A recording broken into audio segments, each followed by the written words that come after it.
ಹಾಸನ ಜಿಲ್ಲೆ ಅರಸೀಕೆರೆ ಶ್ರೀ ಕರಿಯಮ್ಮ ದೇವಿ ಶ್ರೀ ಮಲ್ಲಿಗೆಮ್ಮ ದೇವಿಯವರ 57ನೇ ವರ್ಷದ ಜಾತ್ರಾ ಮಹೋತ್ಸವ ದಿನಾಂಕ 11/5/2026 ಸೋಮವಾರದಿಂದ ದಿನಾಂಕ 14/5/2026 ಗುರುವಾರದವರೆಗೆ ರಾತ್ರಿ 8 ಗಂಟೆಗೆ ಆರ್ ರಸ್ತೆಯ ಶ್ರೀ ಭವಾನಿ ಶಂಕರ ಸ್ವಾಮಿ ದೇವಸ್ಥಾನದಲ್ಲಿ.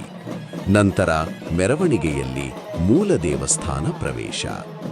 ದಿನಾಂಕ 14/5/2026 ಗುರುವಾರ ದ್ವಾದಶಿಯಂದು ಬೆಳಿಗ್ಗೆ 11 ರಿಂದ 1 ಗಂಟೆಯೊಳಗೆ ಸಲ್ಲುವ ಶುಭ ಲಗ್ನದಲ್ಲಿ ಶ್ರೀ ಕರಿಯಮ್ಮ ದೇವಿ ಮತ್ತು ಶ್ರೀ ಮಲ್ಲಿಗೆಮ್ಮ ದೇವಿ 57ನೇ ವರ್ಷದ ಜಾತ್ರಾ ಮಹೋತ್ಸವದ ಮಹಾರಥೋತ್ಸವ, ಮಹಾಮಂಗಳಾರತಿ ಮತ್ತು ಅನ್ಯ ಸಂತರ್ಪಣೆ ಏರ್ಪಡಿಸಲಾಗಿದೆ.